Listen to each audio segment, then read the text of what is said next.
एक बार महाराज बा कथा कर रहे, कथा चल रही साहब। महाराज बा गड़ी गड़ी पे पूछे कि आनंद आयो के नहीं आयो, तभी नीचे वाला कहते नहीं आयो।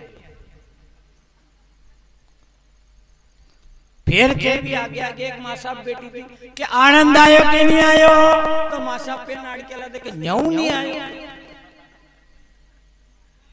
उनने की और ढंग से कथा करा। फिर पूछी के महाराज माने कि आनंद आयो के नहीं आयो, कि नहीं आयो। उनने की इतनी अच्छी कथा कर रही हो, फिर भी आनंद नहीं आ रही हो। अब उन्हें माँ साहब का छोरा को नाम तो आनंद। महाराज ने फिर पूछी कि आनंद आयो के नहीं आयो, कि महाराज अब आयो। तो असुमत कर दी। बोलिए गोपाल कृष्ण भगवान की। देखो मायरा जो होता है वो 3 दिन में खत्म होता है। 3 दिन का होता है मायरा, लेकिन जितना बन सके उतना आपके सामने सुनाएंगे, क्योंकि हरि अनंत हरि कथा अनंता, कहें सुने बहु विधि सब संता।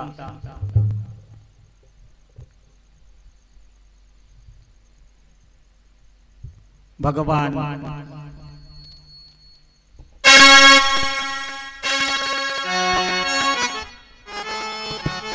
प्रेम प्रबल के पाले पड़ते, प्रभु को नियम बदलते देखा।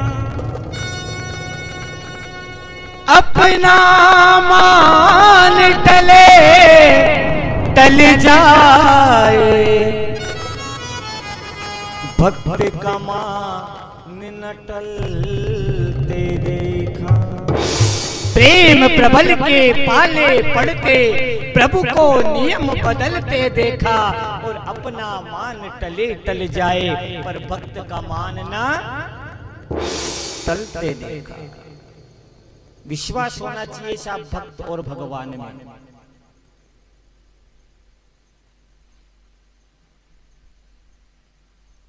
पूरी भगवान ने रामायण जो रामलीला थी भगवान की, वो पूरी समाप्त कर दी। राम जी ने विचार किया कि क्यों ना अपने बैकुंठ धाम को चले। ध्यान से सुनना, क्या विचार किया कि क्यों ना अपने बैकुंठ धाम को चले। ठीक है, कोई तो बहाना होना चाहिए। अच्छा, भगवान का कभी जन्म नहीं होता है। जन्म किनका होता है? जो मरता है। भगवान का हमेशा प्राकट्य होता है, अवतार होता है। जन्म तो उसका होता है जो मरता है। अब अपन फोकट के दाम भगवान को जन्म उत्सव, भगवान का प्राकट्य होता है साहब। भगवान ने सोची कि लीला भी पूरी कर ली, क्यों ना अपने साकेत धाम को चले। राम ने बेटे बेटे काल को याद किया। काल जो सबको आता है, काल आया। कहो प्रभु कैसे याद किया? कि देख काल, मैं जिसके लिए मैंने पृथ्वी पर अवतार लिया था वो तो लीला मैंने पूरी समाप्त कर दी। अब मुझे जाना है, तू मुझको लेके जा। अब काल की हिम्मत है कि भगवान ले जा। भगवान ने, काल ने कहा भगवान मैं तुमको ऐसे नहीं ले जा सकता, कुछ ना कुछ तो बहाना करना पड़ेगा। एक काम करो, मैं आज से तुमसे 3 दिन बाद मिलने आऊंगा। क्या कहा काल ने? कि आज से ठीक 3 दिन बाद मैं तुमसे मिलने आऊंगा और मैं एकांत में तुमसे बात करूंगा। एकांत में। याद रखना भगवान, जब मेरी और तुम्हारी बात चले तो कोई बीच में नहीं आना चाहिए। अगर तुम्हारी और हमारी बात अगर बीच में चल रही हो तो जो भी अगर बीच में आ गया तो सुनो राम, तुम्हारे हाथों से उसे मारना होगा। ठीक है। 3 दिन पूरे हो गए। वही काल जो था ब्राह्मण का रूप बना के अयोध्या में आ गया। कहा, अरे ओ राम, मैं तेरी अयोध्या में आ गया हूं। कहा है? ब्राह्मण का रूप बना के आया काल। राम हाथ जोड़कर खड़े हो गए, कहो प्रभु प्रणाम, कैसे आना? राम तो जानते कि काल आ गया। बोलो क्या काम है? मुझे अकेले में तुमसे बात करनी है, और याद रहे तुम्हारी और हमारी बात चले तो कोई अंदर नहीं आना चाहिए। अगर कोई अंदर आ गया तो तुम्हारे हाथ से उसे मारना पड़ेगा। राम ने सोचा बड़ी विपत्ति है, मेरा भाई लक्ष्मण, मेरा भाई भरत, मेरा भाई शत्रुघ्न मेरे बिना एक पल नहीं रह सकते हैं। अगर कोई आ गया तो क्या होगा? लक्ष्मण को बुलाया, कहा इधर आ रहे लक्ष्मण। भैया को प्रणाम किया, कहो भैया क्या काम है? एक काम करो, ये जो ब्राह्मण देवता है इनकी और हमारी एक गुप्त बात चलेगी। तुम एक काम करो, अयोध्या के दरवाजे पे जाके खड़े हो जाओ और किसी को अंदर मत आने देना। क्या कहा? किसी को भी अंदर मत आने देना, चाहे कितनी भी दुविधा विपत्ति आ जाए, किसी को अंदर मत आने देना। इधर राम और काल पुरुष की बात चलने लगी।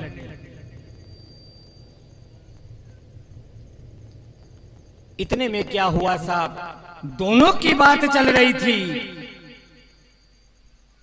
इतने में दुर्वासा ऋषि आ गए। दुर्वासा ऋषि ने कहा, जैसे अयोध्या के महल के अंदर जाने लगे, लक्ष्मण ने रोक दिया, सुनो महाराज, आप अंदर नहीं जा सकते हो।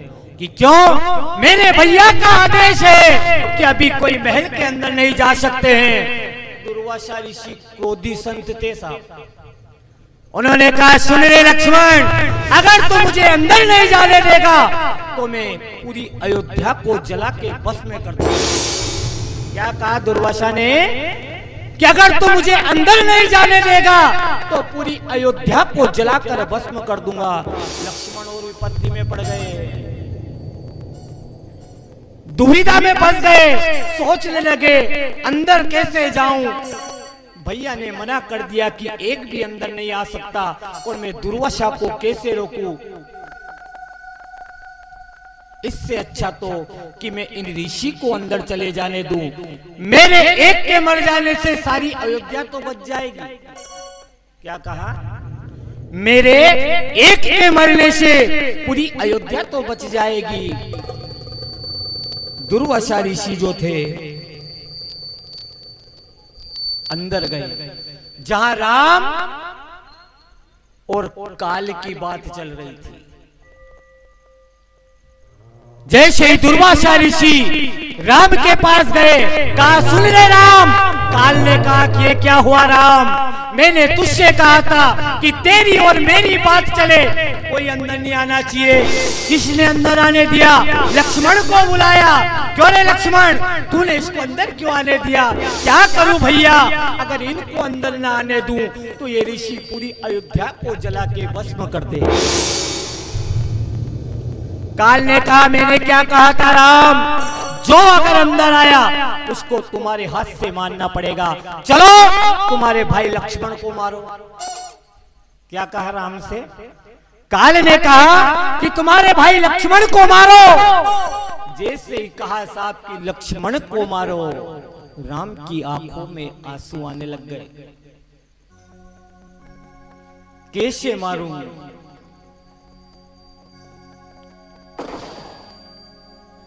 जिस भाई ने 14 बरस तक मेरा साथ निभाया है, उस भाई को कैसे मार दूं?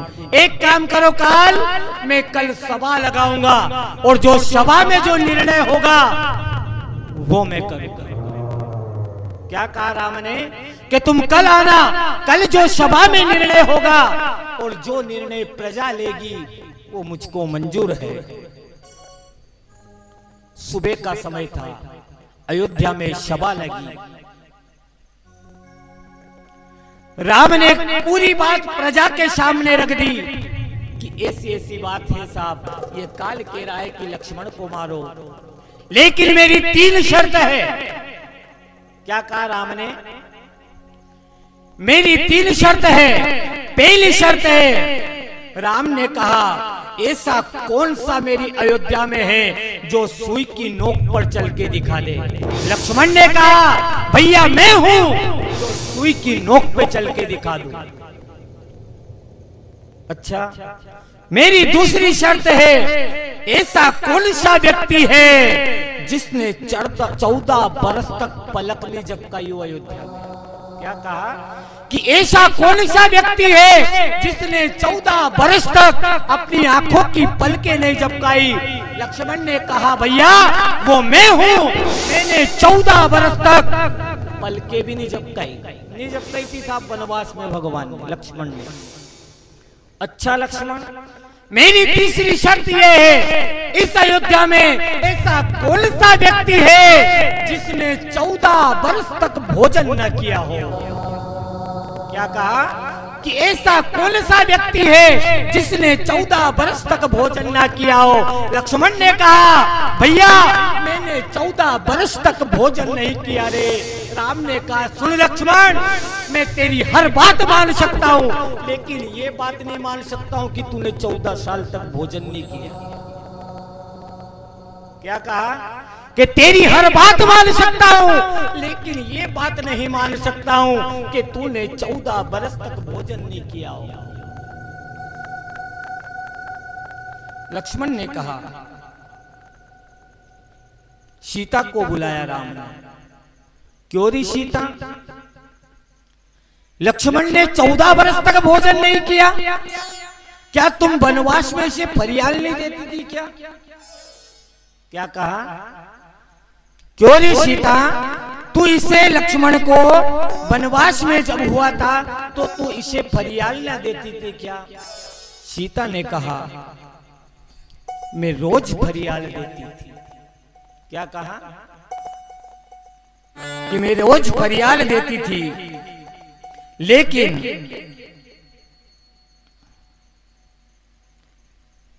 लक्ष्मण ने कहा भैया मैया मुझको रोज फरियाल तो देती थी, लेकिन मैं वो फरियाल नहीं करता था। अच्छा, क्यों नहीं करता था? उर्मिला को बुलाया कि जैसे सीता मुझको फरियाल देती थी, मैं धनुष की नोक पर वो फरियाल रखकर मेरी पत्नी उर्मिला के पास भेज देता था। उर्मिला को बुलाया, इधर आओ। क्यों लक्ष्मण तुम्हारे पास रोज फरियाल भेजता था? हाँ महाराज, मुझे रोज फरियाल आता था, लेकिन 4-5 दिन तक फरियाल नहीं आया। क्या कहा लक्ष्मण की पत्नी ने कि मुझे रोज फरियाल आता था, लेकिन 4-5 दिन तक फरियाल नहीं आया। सुने लक्ष्मण, वो 4-5 दिन का फरियाल कहाँ गया? वो किधर गया? 14 वर्ष में वो 5 दिन का फरियाल कहाँ गया? सुनो भैया, जिस दिन वनवास हुआ था उस दिन ना तुमने फरियाल किया था और ना मैंने फरियाल किया था। तो दूसरे दिन का कहा गया? भैया जिस दिन भरत जी चित्रकूट पर मिलने के लिए आए थे, ना उस दिन तुमने फरियाल किया था ना मैंने फरियाल किया था। अच्छा, तो तीसरे दिन का फरियाल कहा गया?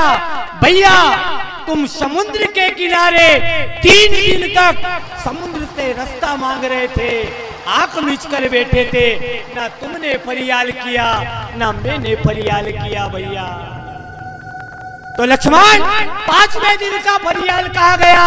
सुनो भैया, जिस दिन मुझे शक्ति लगी थी, ना तो तुमने फरियाल किया था और ना मैंने फरियाल किया था। कहा काल से सोच, ऐसे भाई को कैसे मारूं? क्या कहा कि जिसने 14 बरस तक अन्न का दाना नहीं खाया हो, उस भाई को मैं कैसे मारूं? लेकिन भगवान तो साहब लीलाधारी है, लीला करने के लिए आए थे। जो आया है सबको जाना है, आया है सो जाएगा राजा रंग फकीर। कोई सिंहासन चढ़ चला, कोई बंद चला जंजीर, सभी को जाना है। भगवान सरयू नदी में जाकर जितने अयोध्यावासी थे सबको लेकर चले गए। हनुमान जी भी जाने लगे। हनुमान जी को मना कर दिया, हनुमान तुम हमारे साथ नहीं चल सकते हो। कि क्यों? क्योंकि राम ने कहा कि आगे का जो युग होगा वो कलयुग होगा, और कलयुग में अनेक व्याधियां होगी, पीड़ा होगी, लोग भ्रम में जिएंगे। तो चूड़े अल्लाह की नबूत लाग की, तो कोई हनुमान जी को नाम को तागो बनावे। नाशे रोग हरे सब पीरा, जपत निरंतर हनुमत बीरा। कलयुग में तेरी जरूरत पड़ेगी। सीता जी ने साफ वरदान दे दिया, अष्ट सिद्धि नवनिधि के दाता, अश्वर दीन जानकी माता के दिया जा। कलयुग में तू अजर अमर रहेगा। बोलिए रामचंद्र भगवान की। ए मन हो जा दीवाना रे राम जी के चरणों में।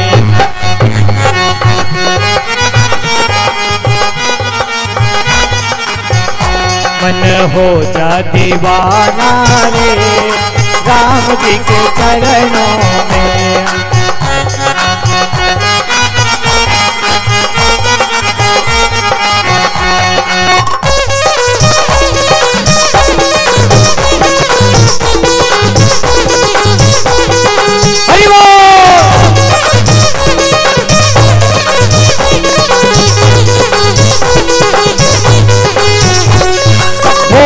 दीवाना मन हो जा दीवाना। बोलो सुनिए कि माइक माँ के पहले लाग रहा तो मैं ही बोला है ने, यूं समझ लो कि माँ के आगे भी माइक लाग रही है। मैं कलाकार नहीं थे भी कलाकार। बोलो मन हो जा, बोलो मन हो जा दीवाना रे राम जी के चरणों में।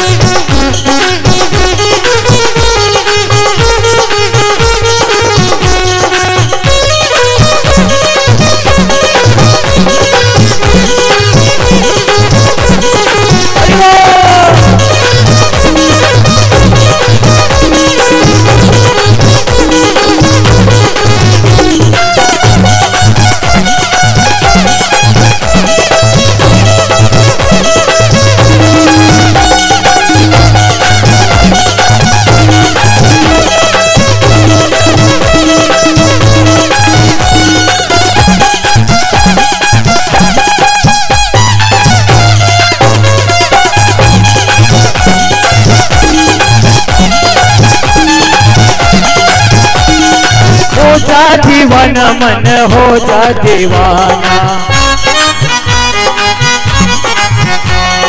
हो जा दीवाना मन हो जा दीवाना, हो जा दीवाना रे राम जी के चरणों मन हो जा दीवाना।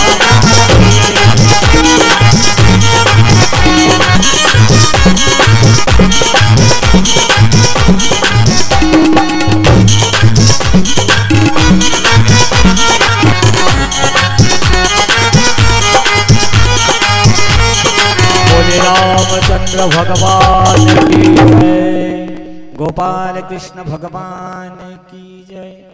जे तो बोल दिया करो कि मानिठे को ले मिलियो।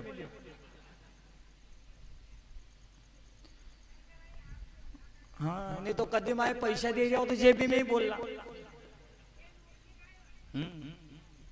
बोलिए गोपाल कृष्ण भगवान के। ऐसा बोलो तो लागे कि खता चल रही। अब ऐसा बेटे जाना कि गमी में आया हूँ। देखो भगवान की कथा में बिल्कुल मस्त होके बैठा करो। समझ में नहीं आए तो कोई मैं अंग्रेजी में तो बोल नहीं लूं। हिंदी में ही है।